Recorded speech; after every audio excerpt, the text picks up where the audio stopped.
তাপসী তাবাসসুম উর্মিকে ৪৮ ঘন্টার মধ্যে তার চাকরি থেকে চূড়ান্ত অব্যাহতি দিতে হবে এবং আমি মনে করি ৪৮ ঘন্টার মধ্যে তাকে গ্রেফতার করতে হবে।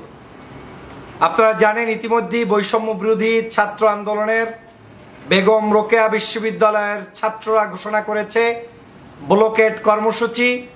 যে কর্মসূচি হচ্ছে এই উর্মিকে যদি ৪৮ ঘন্টার মধ্যে স্থায়ীভাবে চাকরি থেকে বরখাস্ত করা না হয় তাহলে তারা তাদের এই ব্লকেট কর্মসূচি পালন করবে।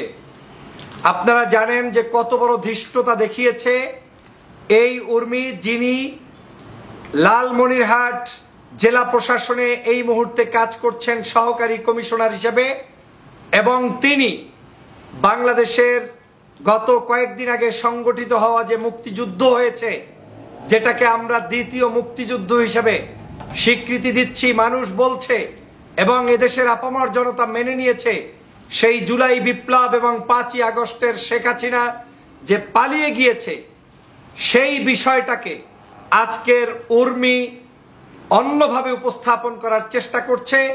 ছাত্রদের এই আন্দোলনটাকে মীমাংসিত ইস্যু নয় বলে তুচ্ছ করছে, তাচ্ছিল্য করছে।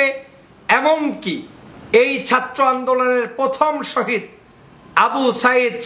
আবু সাইদকে তিনি বিভিন্নভাবে কটাক্তি করেছেন, সন্ত্রাসী হিসেবে আখ্যায়িত করেছেন, এবং আমি মনে করি এই আবু সাইদের মৃত্যুর সাথে তাবাসসুম উর্মির যথেষ্ট যোগ সাজশ থাকতে পারে।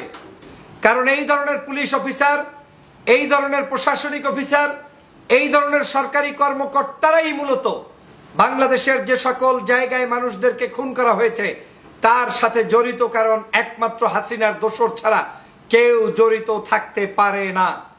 অতএব আমি মনে করি বাংলাদেশের শেখ হাসিনার পক্ষ থেকে যে সকল দোসরদেরকে রেখে যাওয়া হয়েছে তার মধ্যে অন্যতম হচ্ছে এই তাপসী তাবাসসুম উর্মি। সে একটি পরিকল্পনা নিয়ে তারপরে এই বক্তব্য দিয়েছে।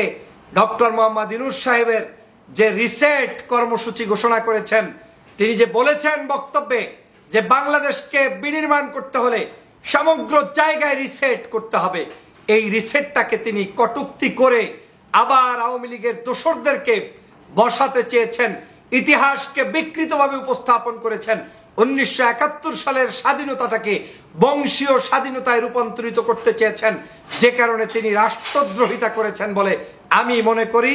অতএব শুধু ব্লকেট কর্মসূচির মধ্যে তাকে যে চাকরি থেকে পূর্ণ বরখাস্ত করার দাবি জানানো হয়েছে, তার সাথে আমার দাবি হচ্ছে তাকে ৪৮ ঘন্টার মধ্যে গ্রেপ্তারও করতে হবে।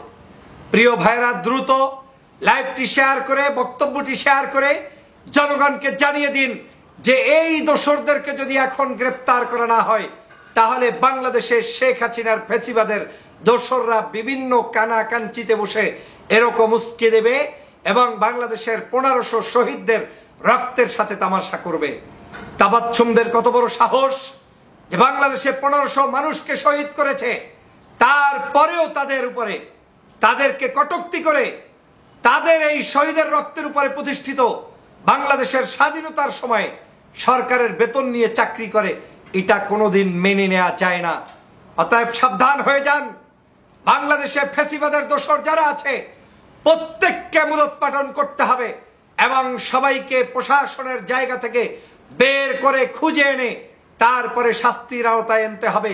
কারণ বাংলাদেশ স্বাধীন হয়েছে কোনো দোসরদেরকে এস্টাবলিশ করার জন্য নয়। বাংলাদেশ স্বাধীন হয়েছে বাংলাদেশের স্বাধীনতা সার্বভৌমত্ব রক্ষার জন্য।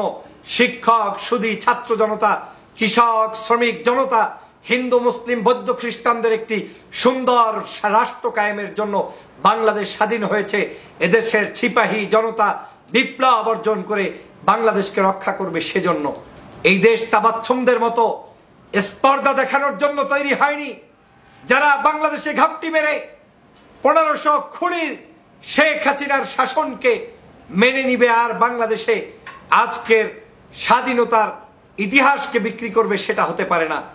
এই মুহূর্তে তাবাসসুমকে অ্যারেস্ট করতে হবে, এই মুহূর্তে তাবাসসুমের চাকরি বন্ধ করতে হবে এবং ব্লকেট কর্মসূচি পালন করে প্রত্যেক জায়গার দোসরদেরকে আপনারা চিহ্নিত করে জাতির কাছে উপস্থাপন করবেন। সবাইকে ধন্যবাদ। আল্লাহ হাফেজ। আসসালামু আলাইকুম ওয়া রাহমাতুল্লাহি ওয়া বারাকাতুহু।